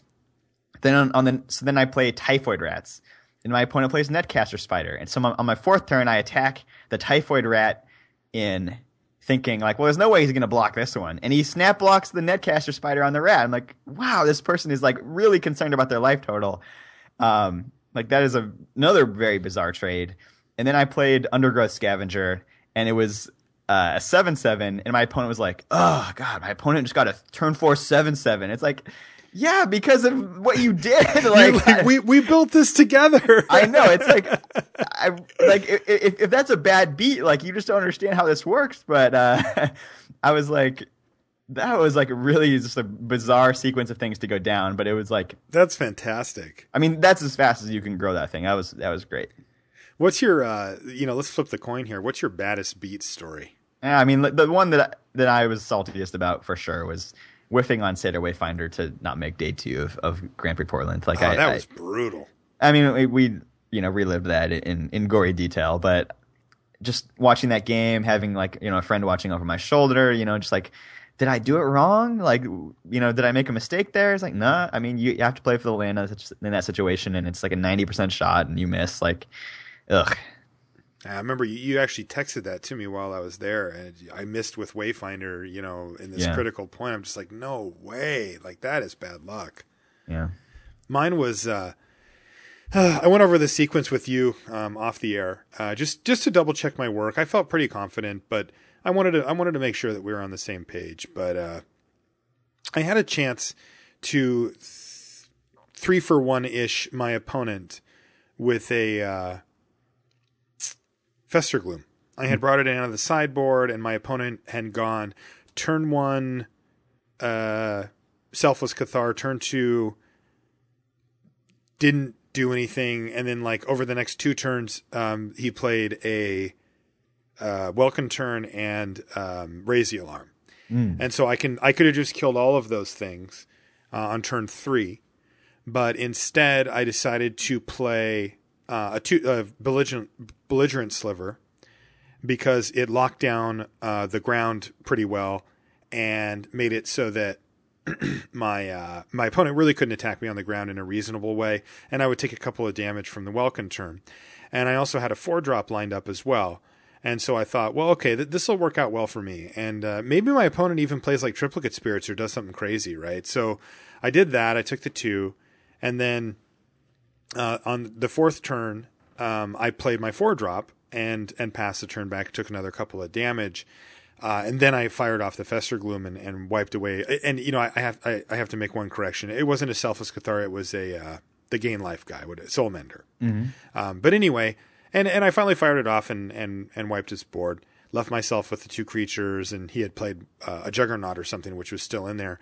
And I ended up losing the game in a pretty unlikely scenario where I took a really conservative line and left 2 blockers back for the Juggernaut that he had cast and for a Frostlynx that he had locked down one of my blockers with.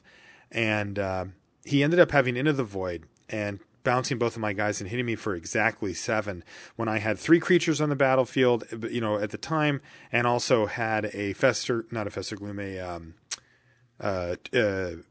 to Dust in hand as well. I had tapped my mana, so I couldn't cast it that turn. And it's rare for me to feel so confident about my position in a game and then have it reverse that I was just shocked. I just couldn't, I forgot about Into the Void. I couldn't have played around it, but I guess I could have played around it by just playing my Festergloom earlier. Mm-hmm. So that was kind of the big decision point in retrospect. That's what I ended up asking you about. I feel pretty comfortable with the line I took, but that was my baddest beat. I 3-for-1 somebody, straight up 3-for-1, and was in a great position and just lost. And it was like, wow, that is so rare for that to happen. But it did. So that was definitely the one, because it made me really go back and review it and ask you and, kind of examine to make sure that I didn't screw something up. Yeah. I mean, it definitely shows, growth as a player. If you can look at a decision you made on turn 3 and realize what ramifications that has throughout the entire game, and not just look at, well, I played the last turn correctly, so I didn't make any mistakes. But I mean, to be able to go back and look at turns 1, turn 2, turn 3, and figure out, was there any other lines you could have taken? Would they have been reasonable? Should you have made them or not? Maybe the play was wrong. Maybe it wasn't. I don't know. But yeah, when you're playing against a deck that has like lava axes and stuff like that, protecting your life total is like of the utmost importance. Totally.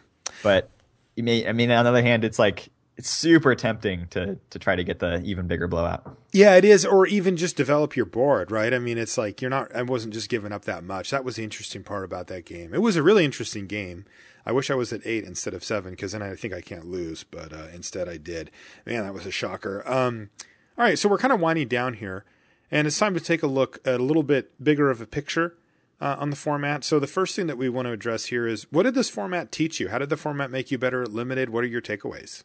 The first one is, and I kind of did this in the set review, and I'm trying to get better at it as I go forward in my Magic career. But just try to figure out what they called like the magic number, where it's like, what's the power your creatures need? What's the toughness your creatures need? Are there like certain weak points? And I was able to identify that like 1 toughness was like pretty vulnerable in this set. So then I could devalue Torch Fiend and Child of Night like right off the bat, and that was something that I'm going to be trying to do going forward. And the other thing was, is playing with white in the format, and white has like a super premium common, Triplicate Spirits, probably the best common in the set, but nothing else outside of, Raise the Alarm is a Triplicate Spirits enabler, but like in and of itself, not really a great reason to play white. So you have to be like really careful about moving in on a color like white if you're actually not getting Triplicate Spirits as the reason to do so, because if you end up with the white deck with no Triplicate Spirits in it, like, you're so sad. Yeah, why are you there, right? The whole reason to be in white is for that card. Yeah, you just have like some Midnight Guards and some Skirmishers or whatever, and like maybe a Pillar of Light. It's actually like really not great. And you're just fighting for all those cards with people who do have Triplicate Spirits. So you're just in a horrible spot. So I think when you're in a color, when there's a color that has a really high discrepancy between its good cards and its average cards, you need to have a good card to go into the color. And I think I learned that. Yeah, I think one of the things that I think I've actually said this before, because it's one that I constantly struggle with, is just listening to what R&D is saying, right? They don't tell us what to do, but there's clues. If you read between the lines, the pieces are there. And generally speaking, if they're going to throw Convoke into a set like this, there's going to be a Convoke deck. And I remember in the early stages, I was like, well, there probably is one, but we'll see. And I should have had more confidence and just been like, no, it's there. Like, this is a deck. Like, these pieces are in place. And I mean, to be fair, I've never played with Convoke in a limited environment, so I'm not super confident. I like seeing it for myself. But still, like, just take what they give you. There will be more. It's not like that's the end of the format. It's just, use the head start that you get just by knowing that, like, well, R&D made this set, like they made Heroic a mechanic. Hey, look, Heroic's a deck. Interesting, right? Mm-hmm. Like, these are things that are just, for you and I, Brian, who read all the cards and who study them and stuff, we're going to know. Like, I can put that together myself, right? And I can look at a card, a mechanic that isn't as streamlined as that. Something like, say, Monstrosity or Bestow, going back a block. And I can say, well, no, like, I don't think that you're going to make a Bestow deck. It's just you're going to run Bestow cards. And I had that hunch before Theros even came out. I knew it, and it's like, just go with that. Like, I got to have a little more, like, take what they're giving us and then start looking into other directions there. Yeah, that makes sense to me. So overall, just did you like the set? Do you think it was well designed, well developed? Thought it was fine. I think when I look back on M15, I don't think I'll look back fondly, but I certainly won't look back negatively either. I think it kind of towed the line for the core set, which is, really all you can ask, I suppose. I mean, I've become accustomed to asking a lot more of that. M13 is one of my favorite draft formats ever, and M14 I found very, very enjoyable as well. M15, if somebody says, hey, we're gonna draft M15 like in 6 months or a year, I'll probably be like, can we just draft something else? Like, this format never really clicked in my mind, like, as far as being great. It was good. It was fine. The cards were serviceable. There was enough playables. There was enough interesting things. The balance seemed fine. I don't want to take that for granted. I think that the development team did a great job. With the colors, yeah, white was the deepest color with some really powerful commons, but everybody said blue was the worst, and I played tons of blue and had a lot of success. So for me, I think that they balanced the colors. I think they balanced the strategies really well. They made control viable. They made aggro viable. They made mid-range viable, but they had enough cards in there so that none of those were horribly lopsided where it was just like you couldn't beat a good version of it. There always seemed to be play. So I think they get kudos for balance on both the color level and the power level of the color pairs. I think very few color pairs were unplayable, which is a great thing. I mean, we didn't see a lot of green blue dominating anything, but you could pretty much blind pick two colors and have a reasonable strategy going. I also like the fact that within two color pairs, they let us draft different things. I like that, I could draft blue-black, and they incentivize us to be sort of tempo-oriented with Frostlinks and like military intelligence I mentioned before. But they also let us put the brakes on and gave us, cards like Coral Barrier and some decent black removal spells to sort of blunt the assault. And I like that they took the time to make sure that we could do different things within color pairs. So overall, I think this gets a solid passing grade. I'd call this set like a B. It did not capture my imagination. It did not make me, come home and be like, oh, I can't wait to draft M15. It was like, it's there, it's draft, I'm going to do it. But I never had that excitement I did about M13 as an example. So it's not going to go down as one of the all-time greats for me, but it definitely gets a solid thumbs up, and I think they did a good job. I think I agree with almost everything you said. That's kind of like the sad thing about core sets is they only bring back one mechanic, which is it makes sense, if it's a product for newer players, you don't want to overburden them with a whole bunch of stuff. I mean, they're just learning what flying does, right? You don't need all these other things added in as well. And I think as far as a competitive set, they actually did a pretty good job. I think this was fine at the Pro Tour. This was fine at Grand Prix. I think it was a pretty fair set. I think it was relatively skill testing.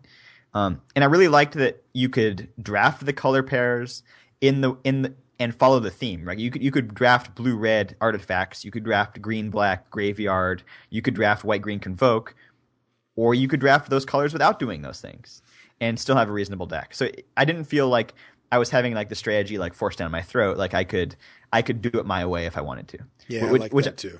That to me, that's a big deal because I feel like sets can be over-designed, over-developed, where they just all they're doing is supporting the strategy that they want you to play. And I think they did a good job of not doing that with M15 while still making those things viable and powerful. Yeah, give us a little breathing room. Exactly. Yeah, I think the one other thing that occurred to me was just that the set felt a little disheveled. What were the slivers, right? Why are you here, right? I get it that maybe they're for constructed or for, they're not for me, but it's a whole cycle of slivers. And that makes me think that when I see a cycle, I think limited, right? I think, oh, we're, there's something for us, but it's not because those slivers were by and large terrible for limited. So they clearly weren't for us. They were designed for, people with sliver decks or commander decks or something like that. And that's fine. I mean, I have no problem with that. It just made me look down different paths that just weren't really there for me. And I thought that felt a little bit strange. The set didn't have a lot of cohesion to it. And that made me feel a little weird. But like I said, overall, thumbs up. Good set. Yeah, and I think the designer cards where they had, 12 cards or whatever they were designed by outside designers. What do you think about those? Were those a hit for you? I think they were fine. I liked the cards individually, but they also limited what the set could do thematically, right? It's you're right. That probably helped contribute to this feeling that I'm having, of feeling a little all over the map. Yeah, and I didn't have the same desire to play with them or collect them like I would an invitational card, right? Oh, that's Kai, that's Bob or whatever. Those to me felt invitational cards feel a little more special to me, especially when you have so many of them in one set. It didn't really feel I definitely thought it was a cool program, and I didn't mind that they did it. I just didn't really feel like it really contributed to making the set more appealing. No, you're right, and I think it directly contributed to that feeling I had. I think if you look at those cards, they are all over the map, right? Because they're all obscure references, or most of them to, to the game that the person made, or something along those lines. And for me, there's not a big payoff. The problem is the ones that I got, I thought were cool, and the ones that I didn't were for somebody else, and then there was a lot of them. I think if I were to give advice, who am I to give it? You know what I mean? If I was to, to give feedback on it, I would say maybe just don't do quite as many, right? Like maybe bring in 4 designers, and you just see these sort of peppered in card here and there, because I mean, I got to say, like, some of the cards are super cool, right? Chasm Skulker, whatever it's called. I like that card a lot. I don't really know what it is, right? It didn't like fit into M15 or whatever, but like it was a sweet card, and there's a bunch of cards like that. So yeah, I think I'd probably just lessen that a little just to help keep that cohesion in line. Yeah, I mean, I think they say that they want, an expert level set to be draftable 75 times. And, that's about the depth that they feel like they can realistically achieve. I don't really feel like M15 really got there. And as a core set, probably the expectation isn't quite at that same level. I probably had fun with it for about, 30, 35 drafts, and then I kind of got tired of it. Fair. All right. So that's M15. Cool set overall. And I'm certainly glad, that they brought it out. There's one more core set to go. Yes, apparently. that'll be the last one. Yeah, and that'll be it. So, yeah, and I think that, like, we'll know more next year when M16 has come out. But my gut tells me that what we're seeing here with M15 are symptoms of the problem that they were going to face inevitably with core set anyway, that they have now solved with the new block structure, which is basically just that in a lot of ways the core set should stay the same, but needs to evolve, and you can't have both. And I think that what you're seeing here is them trying to jam evolutionary things into the core set while still keeping all the basics intact, and maybe missing a little here and there. And that's just a tough problem to solve. I mean, I think the way that they solved it is fine, but I had this issue ever since M10 came out, which is that, but this should stay the same. Like, not literally the same cards, but it's going to get repetitive because it has to, right? It can't get more complicated. It can't go in different directions. Those undermine the basic idea behind a core set, which is to introduce a new player on a complexity level and on a flavor and sort of do you get it level of what Magic's all about. And once you start taking it in different directions, then you've left that core fantasy element of what Magic is all about, for a lot of beginning players. And once you make it more complicated, then you lose them. So you just can't do either of those things. And so they tried to work within those bounds, but maybe they pushed a little too hard here and there. And so it might just be a good thing, that the core sets are going the way of the dodo, as, maybe they've run their course. I think the biggest thing that I like about core set is, it might just be a nostalgia factor because I started playing with a core set, the original core set. And I just kind of like that there's just generic fantasy things in it. And it's not necessarily tied into like different worlds. Yeah. But you just be like, this is a tree folk, or this is an angel, or this is a vampire, or whatever. I think that's cool. I do too. And you don't necessarily have to be like, well, in a metal world, what happens? Or in a world where, it's Adventureland and like everything is like treacherous. Like, how does that have to be? But you could just be like, okay, this is just generic fantasy stuff, and I actually really like that. I do too, and even stuff that doesn't fit the fantasy trope, I love. Like, a great example is Gravedigger, right? Mm-hmm. Like, because if somebody's new, like for us, we just take it for granted. But if you're new, and somebody has a basic understanding of like what a creature is and that you can cast them, you show them Gravedigger, and they're like, oh, that's cool. He shows up. He digs up a body for me, right? Hands it over to me and then sticks around to fight on my side. Yep. Gravedigger. And it's like, I think that it's so easy to lose track of that, like, interaction and that click, that lightning bulb moment that newer players get when they get it. They understand that this is a card that does something in the game and it's being expressed in this way. And that is so cool. And again, this is what they have to keep intact for the core set. So hopefully whatever they come up with for newer players will serve that role. Yeah, I think you can hit flavor home runs a little bit easier when you're not so restrained by world. There you go. All right, guys, if you want to send us an email, you can do so, lr@lrcast.com. You can also follow us on Twitter. Often an easier way to get a hold of us, a quicker one. Marshall_LR is my name. Brian is Brian_LR on there. Go ahead and jump on and say hi. We like talking to people on Twitter. It's always nice. The community page, if you want to visit a lot of like-minded value fiends, you can find the Limited Resources community page on reddit.com/r/lrcast. You can find the link on lrcast.com, and you can join the conversation. We're already up over 1,000 members on there, Brian. It just exploded. It's fantastic.